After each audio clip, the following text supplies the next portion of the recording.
Bon, allez, on y va. Alors, j'ai vraiment retardé le fait de filmer cette vidéo parce que c'est une vidéo qui n'est pas très facile à faire pour moi. Je vais vous parler de choses très personnelles, mais en même temps, c'est nécessaire que je le fasse pour vous expliquer un peu où j'en suis. Je vous la dois bien, je crois, cette vidéo, parce que ça fait maintenant 1 an que vous voyez que je vous propose plus de nouveaux programmes, je vous propose plus de nouveaux accompagnements. Vous recevez simplement, pour ceux qui sont dans ma liste email, tous les mails du dimanche et c'est tout. Et à part ça, calme plat au niveau de ma capacité à vous accompagner et de ce que je vous propose.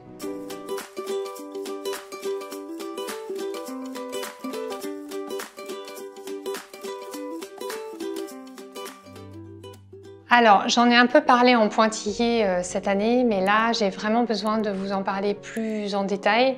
J'ai vécu une dernière année très difficile. Ces 12 derniers mois ont vraiment été parmi les plus difficiles de ma vie. J'ai traversé des épreuves importantes, dont une dépression. En fait, pendant 1 an, au fur et à mesure, c'est comme si j'avais dégringolé et je me suis enfoncée dans une dépression au fil des mois, sans vraiment m'en rendre compte. Si on retourne 1 an en arrière, en fait, à ce moment-là, j'étais installée à Maurice depuis quelques mois. C'était pas évident parce qu'il y a eu beaucoup d'imprévus, il y a eu tout ce changement, cette arrivée dans un nouveau pays avec ses côtés positifs, ses côtés négatifs. Et puis il y avait l'intégration des enfants, et puis il y avait la maison où en fait il y avait plein de travaux à faire. Et puis il y avait moi qui voulais développer mon activité, que ça grandisse, etc. Et du coup ça faisait beaucoup de choses à la fois enthousiasmantes et sympas, mais aussi en fait épuisantes. Et ça, en fait, je voyais pas du tout que c'était épuisant parce que j'étais dans l'enthousiasme, j'étais dans la nouveauté, et puis j'étais dans une phase de ma vie où j'étais un peu dans la course au succès, la course à l'argent. Je voulais atteindre certains paliers de chiffre d'affaires, je voulais aider encore plus de femmes, et donc j'avais cet enthousiasme-là qui cachait en fait ce sentiment d'épuisement et de fatigue qui était pourtant bien là. Et ce qui s'est passé à ce moment-là, c'est que mon corps m'a rappelé à l'ordre. J'ai commencé à avoir des inflammations à plusieurs endroits du corps. J'ai pas trop écouté. J'ai continué à beaucoup travailler. Ensuite, j'ai eu une bronchite et puis j'ai fini par avoir une péricardite. La péricardite, c'est une inflammation du péricarde. C'est la membrane qui entoure le cœur. Et cette péricardite a été très violente pour moi parce que j'ai eu beaucoup de douleurs. À chaque battement de cœur, en fait, j'avais mal.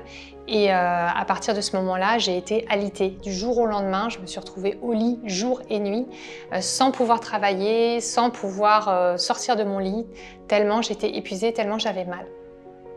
Alors pendant cette période clouée au fond de mon lit, j'ai eu du temps pour réfléchir. J'étais pleine de culpabilité parce que je me rendais compte qu'en fait j'étais en plein burn-out et que je ne l'ai pas vu venir. Moi qui suis coach naturopathe, les cordonniers sont les plus mal chaussés, hein, ça c'est bien vrai.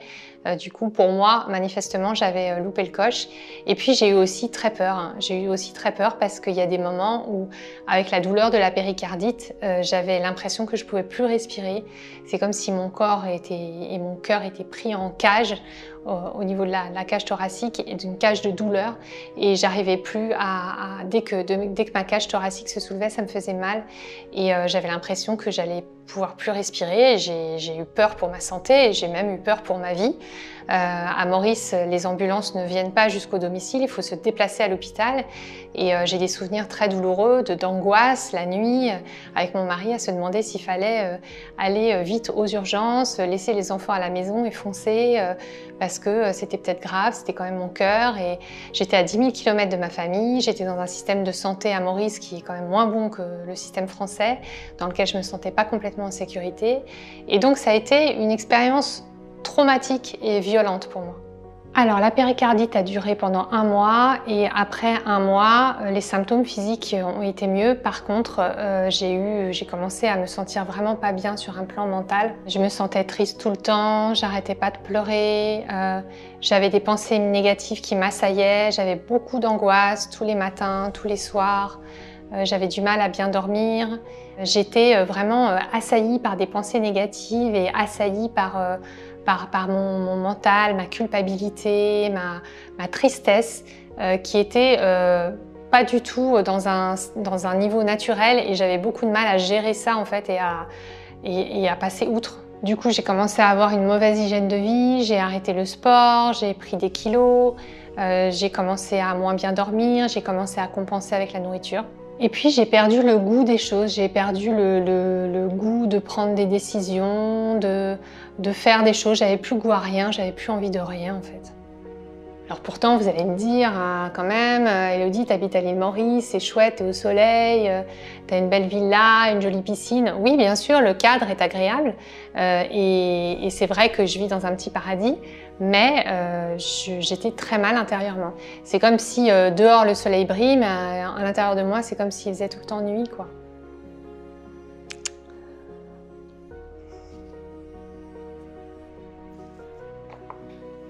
Voilà, je suis un peu émue. Pas facile de parler de ça.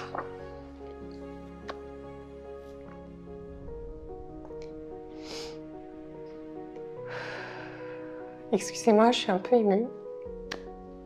Je respire.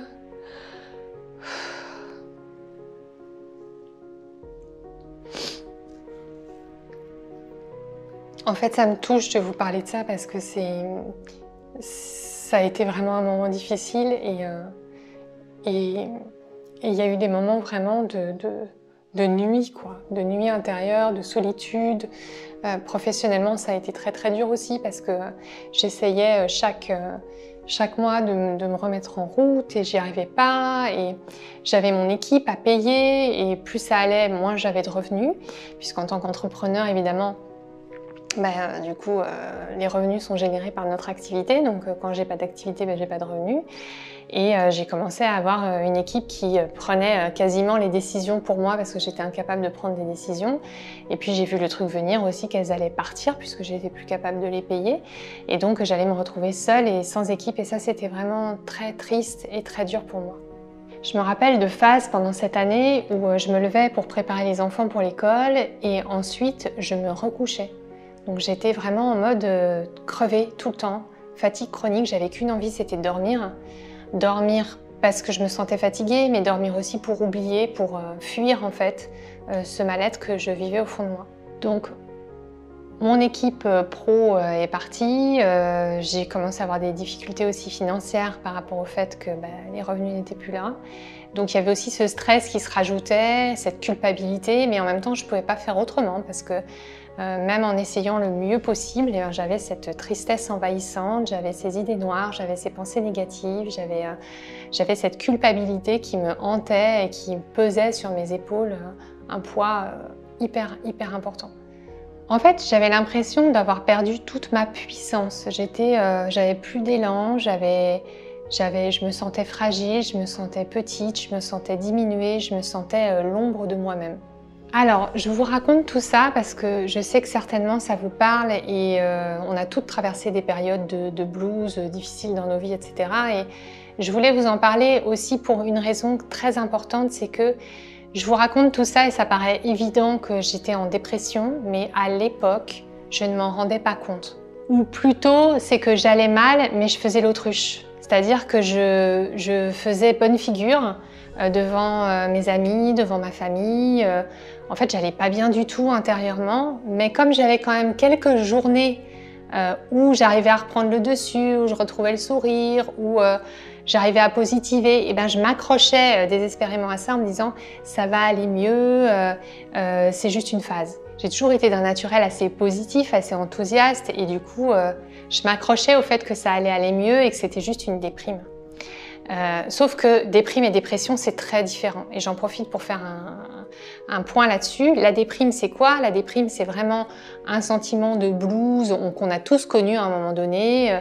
On a un petit coup de down, je sais pas, par exemple, on a une mauvaise nouvelle, on a quelque chose qui arrive qui nous fait pas du bien, où on est déréglé par rapport à notre cycle, on a les hormones un peu en vrac et du coup, on déprime quelques jours, quelques semaines, mais maximum au bout de quelques semaines, on va mieux, on retrouve de l'élan, on retrouve le sourire. Ça, c'est la déprime. La dépression, c'est une autre histoire. C'est un dérèglement de votre système nerveux qui va se mettre à décompenser et qui ne sait plus s'équilibrer tout seul. Et du coup, là, il y a un vrai problème parce que comme votre système nerveux est déréglé, est vraiment déréglé et qui n'arrive pas à retrouver l'équilibre, ben c'est pour ça que c'est considéré comme une maladie psychique et qu'on propose des traitements par rapport à la dépression. Dans une dépression, il y a une tristesse inhabituelle, profonde, qui s'installe au fil des mois. Il y a aussi le fait de plus avoir goût à rien, de plus avoir aucune envie, de plus avoir aucun appétit de la vie, et que ça s'installe pareil au fil des mois. Ça, c'est vraiment des signes de dépression et non de déprime, et donc c'est très différent en fait, et ça se gère pas de la même manière. Donc moi, j'étais dans cette posture de façade, de rendre le sourire aux autres. Oui, j'ai une petite période difficile, mais ça va aller, ça va passer. Et en fait, j'étais dans le déni. Je reconnaissais pas du tout que j'allais vraiment mal et que j'avais besoin de prendre soin de ça. Et le moment où je m'en suis rendu compte, c'est quand je suis rentrée en France pour les vacances scolaires. J'ai vu des copines, des amies d'enfance qui me connaissent bien. Et en discutant, elles me disent alors, l'île Maurice, ta vie là-bas, comment ça va? Et là, à chaque fois, je pleurais. Je ne pouvais pas m'empêcher d'avoir des larmes pour raconter où j'en étais dans ma vie. Et là, j'ai vu dans les yeux de mes amis qui me connaissent bien, qui m'avaient jamais vue comme ça, qu'ils se disaient, mais il y a un truc qui cloche, quoi. Il y en a qui m'ont dit, mais Élodie, t'as l'air de pas aller bien du tout. Qu'est-ce qui va pas? On t'a jamais vue comme ça. Et du coup, ça m'a fait un déclic, ça m'a fait un choc. Je me suis dit, mais ouais, c'est vrai que je me suis jamais sentie comme ça. Le fait de me retrouver à Paris avec des amis dans mon lieu racine où j'ai passé toutes ces années de ma vie, tout à coup me voir dans cet état-là, je me dis, oh, attends, il y a un truc qui va pas là. Il faut vraiment que je me prenne en main. Alors, je m'étais déjà prise en main au cours de cette année. J'étais en thérapie. Je suis suivie en psychothérapie depuis des années de façon par bloc de 1 an ou 2 ans, puis en général je fais une pause et puis ensuite je reprends. Donc c'est quelque chose qui fait partie presque de mon hygiène de vie. J'ai besoin d'avoir des séances avec un psychothérapeute de temps en temps pour faire le point. Et donc là, ça m'a aidée, mais ça ne suffisait pas. Je sentais que ça ne suffisait pas. J'ai essayé aussi les approches classiques médicamenteuses. J'ai pris du Prozac. Pourtant, Dieu sait que j'avais pas du tout envie de rentrer dans ce domaine des antidépresseurs, mais comme j'allais vraiment mal, j'ai voulu me donner toutes les chances et essayer aussi ce qui existe. Ça n'a pas du tout fonctionné pour moi. J'ai eu plein d'effets secondaires. Je me suis transformée en zombie. J'avais l'impression de plus avoir tout mon cerveau. J'étais vraiment hyper mal. J'en ai pris même pas une semaine et j'ai arrêté. Donc j'en étais là et j'avais bien conscience qu'il me fallait plus qu'un antidépresseur ou des séances chez le psy pour retrouver de l'énergie. Et à cette époque-là, j'étais vraiment hantée par cette citation d'Einstein qui dit « La folie, c'est de vouloir obtenir des résultats différents en faisant toujours la même chose ». Et je me disais, je me voyais faire toujours la même chose, rien de nouveau, bon, thérapie, juste un médicament, mais je sentais que j'avais besoin de quelque chose de plus profond, de plus intérieur, de plus changeant dans ma vie pour aller voir qu'est-ce qui clochait vraiment, qu'est-ce qui me faisait tellement souffrir et comment je pouvais guérir ça pour me renouveler et renaître à moi-même quelque part. Alors j'ai cherché, j'ai repris pied avec mes bases en fait, mes fondamentaux, mes connaissances, mes valeurs aussi. Et je suis repartie de la santé holistique qui fait vraiment partie de mon métier et aussi de mes valeurs fortes dans la vie. Je crois profondément que pour qu'un être humain aille bien, il a besoin de trouver un équilibre sur le plan physique, émotionnel, mental et spirituel. Ça a toujours été un fondamental dans ma vie et dans tous les accompagnements que je vous ai proposés. Et donc j'ai commencé à me regarder moi sous cet angle-là et voir comment je pouvais agir dans chacun de ces domaines pour aller mieux. Donc j'ai commencé par prendre en compte ma dimension physique et à prendre soin de mon corps. Pour ça, je me suis aidée des plantes. J'ai trouvé des plantes absolument miraculeuses qui m'ont aidée à retrouver le moral, qui sont des plantes qui sont sans effet secondaire, sans addiction, sans aucun problème puisque ce sont des plantes tout simplement. Et du coup, ça a eu des effets au-delà de mes espérances et ça m'a déjà aidée à remonter la pente. J'ai aussi repris en main mon alimentation. J'ai complètement changé ma façon de manger. J'ai complètement changé aussi ma façon de bouger et ça m'a permis de dégommer les kilos en trop, de retrouver un peu d'énergie, J'ai mis en place des rituels liés au sommeil. Donc voilà, cette base du physique, c'était un peu la zone de confort parce que c'est une zone que je connais bien. Et j'ai réussi pas à pas avec les plantes et avec plusieurs protocoles que je me suis créés à me remettre, on va dire, à peu près dans les rails sur cette dimension physique. Sur la dimension mentale et émotionnelle, j'ai repris des séances de méditation et d'auto-hypnose pour apaiser en fait tout ce qui se jouait en moi et arriver à diminuer mes angoisses et mes peurs et toutes ces pensées négatives de culpabilité que j'avais sur moi. Donc ça aussi, ça a bien contribué à aider, mais ce qui a surtout littéralement transformé ma vie, c'est la dimension spirituelle. Et c'est là aussi dans cette vidéo que je vous fais un gros coming out parce que j'ai jamais trop parlé de spiritualité dans mon cheminement et dans mon approche et dans ce que je partage avec vous. J'en ai saupoudré un peu à droite à gauche, mais là c'est devenu tellement fondamental et important pour moi que j'ai besoin de vous en parler. Pendant cette dernière année, j'ai fait beaucoup d'expériences dans le champ spirituel. J'ai testé beaucoup d'outils liés à l'invisible, à la spiritualité, à l'énergétique. Pour vous donner des exemples, j'ai fait une retraite de méditation de pleine conscience en silence, j'ai fait des séances avec un chaman, j'ai testé l'hypnose transpersonnelle, j'ai fait une retraite en constellation familiale, j'ai testé la thérapie psychédélique. Et au cours de ces expériences, j'ai réalisé que j'avais des facultés, que je pouvais canaliser, je pouvais recevoir des messages, je pouvais développer beaucoup mon intuition. Et je me suis formée aussi à des outils de femme médecine, donc des outils amérindiens, pour accompagner les femmes à être mieux dans leur peau, dans leur corps, mais aussi dans leur âme, dans leur être, dans leur esprit. Alors peut-être que tout ça, ça vous paraît très wouhou, très perché et je comprendrai très bien si c'est le cas. Mais maintenant, ça fera partie aussi des choses dont je vous parlerai parce que au travers de ces pratiques, j'ai appris des soins énergétiques que j'ai pratiqués sur moi, qui ont eu des résultats excellents, qui m'ont permis de comprendre en fait mes blessures profondes, qui m'ont permis de guérir en profondeur, qui m'ont permis de contacter mon âme, mon intuition, ma voix intérieure en fait, qui est une ressource extraordinaire maintenant dans mon quotidien et qui m'aide énormément à avancer. Et ces soins énergétiques que j'ai appris, j'ai commencé à les transmettre. J'ai fait ces soins aussi, j'ai pratiqué ces soins sur plusieurs personnes.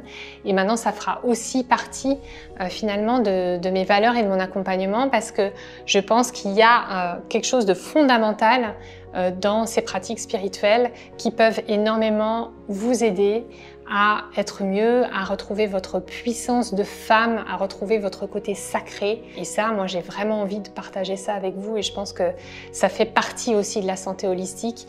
On n'est pas juste un corps, on n'est pas juste une tête, on a aussi une âme, on a aussi une dimension énergétique. On porte beaucoup de fardeaux énergétiques en nous et donc il me paraît essentiel aujourd'hui aussi de vous accompagner sur ce terrain-là.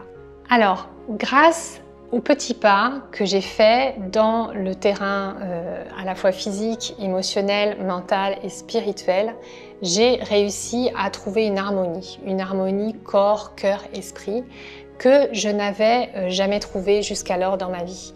Avant, j'étais vraiment dans l'effort, dans le faire, dans l'action. Vous vous rappelez des différents accompagnements que j'ai proposés d'ailleurs sur ces sujets-là, parce que c'était ma zone de confort et j'avais l'impression d'être une machine à envoyer de l'énergie, à faire et à faire et à faire. Et vous voyez qu'au final, cette machine, elle a fini par s'épuiser parce que je ne suis pas une machine, j'ai aussi une âme et j'ai aussi plein de choses à apporter et ça n'allait plus en fait, ça ne collait plus, j'étais plus capable de continuer de travailler comme ça parce que je pense même que je ne suis pas là pour ça. J'ai compris à travers tout ce parcours depuis 1 an que je suis là pour guérir, je suis là pour soigner. J'ai une dimension de guérisseuse qui est fort en moi et c'est ce que je veux aujourd'hui vous apporter. Je veux vous aider à guérir, je veux vous aider à vous épanouir, je veux vous aider à comprendre vos besoins profonds qui sont derrière les compulsions alimentaires, les problèmes de couple, les problèmes à la maison, les problèmes personnels comme professionnels. Il y a toujours des nœuds en fait qui sont là à l'origine et qu'on peut dénouer et qu'on peut du coup résoudre. Et aussi grâce à des rituels de soins, que ce soit sur le plan physique, mental et émotionnel, on peut littéralement transformer sa vie. j'en suis un bon exemple puisque voilà la bonne nouvelle, j'étais donc dépressive il y a encore quelques mois. Maintenant c'est fini, les crises de larmes sont derrière moi, je ne pleure plus. J'ai retrouvé mon sourire, j'ai retrouvé surtout ce qui m'est le plus précieux, c'est ma joie. Et voilà, je suis encore un peu touchée de vous dire ça. Parce que la joie, en fait, c'est fondamental et c'est tellement important au quotidien de sentir cette joie intérieure, de sentir qu'on est profondément... Donc maintenant, je vais beaucoup mieux, je suis guérie de ma dépression, c'est enfin derrière moi, fini les crises de larmes, fini les difficultés d'angoisse, d'endormissement, fini les kilos en trop, fini le manque d'énergie, fini la fatigue chronique et surtout, j'ai retrouvé ma joie. Et ça me touche de vous le dire parce que c'est mon plus beau cadeau. Et je suis, oui, émue aux larmes parce que c'est tellement précieux en fait. Et je me rends compte à quel point aujourd'hui, nous les femmes, il y en a beaucoup, nous sommes très nombreuses qui n'allons pas bien, on ne va pas bien. On se raconte des histoires en se disant que ça va, on fait bonne figure, on montre une jolie façade à l'extérieur, une jolie maison, des jolis enfants, etc., etc. Mais en fait, intérieurement, souvent, on ne se sent pas bien, il y a du vide, il y a de la peur, il y a de la solitude, il y a un manque d'épanouissement, il y a des blocages, il y a une sensation de faire toujours les mêmes erreurs, de tomber toujours sur les mêmes cases. Et donc, il y a une dépression ambiante aujourd'hui chez les femmes et je pense que c'est ça qui est fondamental aussi, c'est de comprendre que il est temps de se prendre en main en fait. Il est temps d'arrêter de faire l'autruche et je suis bien placée pour vous le dire parce que moi-même j'ai fait l'autruche pendant longtemps et ça m'a coûté cher parce que si je m'étais réveillée plus tôt, si j'avais demandé de l'aide plus tôt, j'aurais certainement moins souffert et j'aurais certainement compris plus de choses plus vite. Et c'est ça mon message aujourd'hui. C'est ça la leçon que je retire principale de cet épisode-là, c'est d'arrêter de faire l'autruche, d'arrêter de ne pas se regarder en face en fait et d'être dans le déni et d'accepter que oui, il y a des choses qui ne vont pas. Et quand il y a des choses qui ne vont pas, la deuxième étape, et moi c'est ce qui m'a permis de sortir du trou, vraiment, c'est de demander de l'aide autour de moi et aussi d'essayer des choses nouvelles parce que, vous voyez, mon parcours, il n'a pas été lisse et droit. J'ai eu des embûches, j'ai essayé la psychothérapie, ça n'allait pas vraiment mieux. J'ai essayé les médicaments, les antidépresseurs, ça n'allait pas vraiment mieux. Et ben, je me suis accrochée, j'ai persévéré et j'ai finalement trouvé à droite à gauche des outils que j'ai rassemblés pour en faire une méthode holistique pour moi, vraiment très très global, avec un champ spirituel important comme je vous l'ai dit, mais aussi avec une vraie dimension et des vraies actions physiques, mentales, émotionnelles. Et c'est ça qui m'a permis en fait de me régénérer et ensuite de me renouveler et de faire qu'aujourd'hui, celle qui vous parle, c'est un peu une nouvelle Élodie. Une nouvelle Élodie qui est alignée sur le corps, le cœur et l'esprit, avec une vraie envie d'aider, des vrais talents, une vraie capacité aussi. Et c'est pour ça que je suis là en fait. Et j'ai presque envie de vous dire, c'est probablement pour ça que je suis incarnée sur cette terre. C'est pour vous aider, vous apporter cette lumière, vous faire grandir, vous soigner, vous permettre de devenir la meilleure version de vous-même et surtout de retrouver votre puissance avec des outils qui sont profonds et pas en surface dans la perte de poids, juste perdre quelques kilos, être un peu plus belle, avoir un peu moins de rides, être ceci. C'est pas ça qui vous rendra heureuse.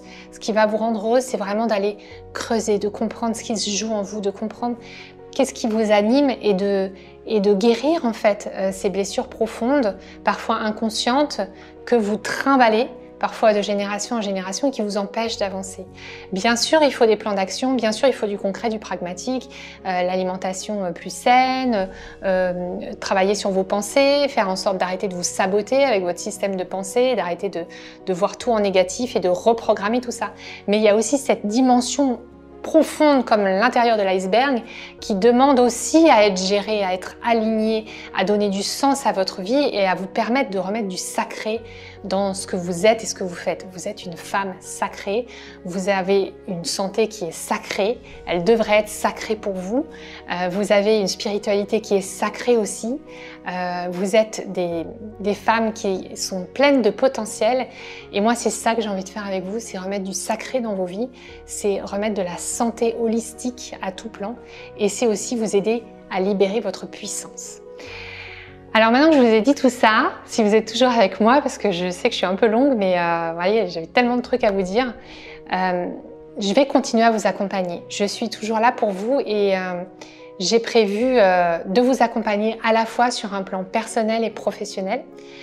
Donc pour toutes celles à qui ça parle, là, ce que je suis en train de dire, et peut-être que ça vous parle à vous, peut-être qu'aujourd'hui vous êtes coach, thérapeute, ou bien que vous êtes dans une autre activité professionnelle, mais que vous rêvez d'être coach, thérapeute ou dans le bien-être, que ce soit dans la nutrition ou dans un autre domaine, et vous n'osez pas vous lancer, ou bien vous vous êtes lancé et ça marche pas, ça vivote, et vous vous sentez bloqué, vous sentez qu'il y a des trucs en profondeur qui vous empêchent d'avancer, vous vous sentez seul, tout ce que vous faites comme formation est stéréotypé, vous en avez assez de ne pas avoir des conseils sur mesure qui sont adaptés à votre vie de femme, vous sentez qu'il y a des choses qui pataugent aussi sur le plan perso, eh bien je vais vous accompagner aussi dans ce domaine-là, dans le domaine professionnel. Et en fait, grâce à toutes les informations que j'ai glanées cette dernière année, je suis en train de créer un accompagnement holistique qui va vous permettre de révolutionner votre vie professionnelle et d'être enfin aligné en ayant un job qui vous passionne, qui soit rémunérateur et en même temps où vous soyez profondément épanoui, aligné avec cette belle dimension sacrée qui va pouvoir émerger. Et ça, c'est vraiment valable pour toutes les femmes qui se sentent en transition professionnelle. Donc si vous êtes en transition et que vous vous dites j'aime pas mon job, ou alors je suis déjà coach et thérapeute mais ça n'avance pas, ou bien je suis coach et thérapeute en présentiel mais j'aimerais développer mon offre en ligne et pouvoir avoir plus de revenus et moins travailler. Si vous correspondez à ce type de personnes et que vous vous sentez appelé par cette dimension holistique avec une dimension holistique et sacrée aussi pour essayer d'essayer autre chose en fait, de sortir des sentiers battus, mentaux et cartésiens du business et de cette réalité professionnelle qu'on rencontre aujourd'hui, eh bien je vais être là pour vous. Et puis l'autre bonne nouvelle aussi, si vous n'avez pas de problématiques réellement professionnelles mais que vous n'êtes pas en bonne santé en fait, que vous avez des problèmes de santé récurrents, que vous vous sentez mal dans votre peau, que vous avez des kilos en trop, que vous manquez d'énergie, que vous savez plus quoi faire pour reprendre votre santé en main et que vous avez envie de devenir une experte en santé holistique, que vous avez envie d'être capable de gérer votre propre santé et aussi de transmettre ça aux autres, aussi bien à vos proches qu'à votre entourage, je vais aussi vous proposer un accompagnement spécifique pour retrouver pleinement la santé holistique et avoir votre plan d'action pour y parvenir. Et je suis vraiment très heureuse de ces accompagnements que je vais vous proposer. Il va y avoir beaucoup de coaching, beaucoup de one-to-one avec moi et que avec moi. Donc ça va être des programmes très sur mesure, très adaptés à vous, très proches de vous, très proches de ce que vous vivez, très proches de vos blocages, de qu'est-ce qui se joue en profondeur, de qu'est-ce qui coince, parce que je veux que ce soit profond, je veux que ce soit sacré, je veux que ce soit puissant, pour qu'il y ait un vrai avant et un vrai après, et pour que vous puissiez vous transformer en fait, pouvoir télécharger en fait la nouvelle version de vous-même et pouvoir la mettre en place pour que enfin votre cœur, votre corps et votre esprit soient alignés et que vous puissiez donner le meilleur à ce monde qui en a bien besoin. Voilà, je vous ai tout dit, je me sens plus légère parce que j'avais un paquet de trucs à vous dire, j'avais des petites notes sur les genoux là. Tellement j'avais des choses à mettre en lumière. J'espère que c'était pas trop fouillis, qu'on s'est à peu près bien suivi. En tout cas, c'était avec beaucoup de cœur que je vous fais cette vidéo, que je me suis mise à nu et que j'espère que les nouvelles orientations que je prends vous inspirent et vous appellent. Je voudrais vraiment vous remercier d'être là parce que vous êtes là depuis des années. Ça fait maintenant 10 ans que je suis dans le domaine de la nutrition. Ça fait 6 ans que j'ai une activité en ligne et je sais qu'il y en a qui me suivent depuis la première heure et je suis vraiment très touchée de ça. Merci, merci, merci pour ça. J'ai conscience que je prends une nouvelle orientation vers plus de spiritualité, une image plus globale. Pour certaines, ça va peut-être pas parler et nos chemins se sépareront et c'est OK. Et pour celles qui restent là, qui me suivent dans ce tournant, ben un grand merci d'être toujours là et je suis vraiment très très heureuse que vous soyez encore là. Et je sais qu'on est toutes de plus en plus appelées sur des sujets plus profonds, plus puissants et plus en lien avec la spiritualité. Je sais que ça nous touche toutes plus ou moins. Donc voilà, c'est la nouvelle aventure, c'est ce qui va se passer. Pour la suite, je vais vous tenir au courant rapidement de la suite. Rapidement, on va pouvoir se parler toutes les deux, pour vous qui regardez cette vidéo, si vous en avez envie, pour parler un peu de ce qui se passe dans vos vies et pour que je vous aide à guérir, à vous transformer et à aller vers la meilleure version de vous-même. Je suis là. Et vous aurez de mes nouvelles très rapidement. Je vous remercie beaucoup d'avoir écouté cette vidéo. Je vous embrasse fort et j'espère à très très bientôt. Suivez bien vos emails, suivez bien les réseaux parce que bientôt on va pouvoir se parler en direct et tout de suite commencer votre transformation. À très bientôt.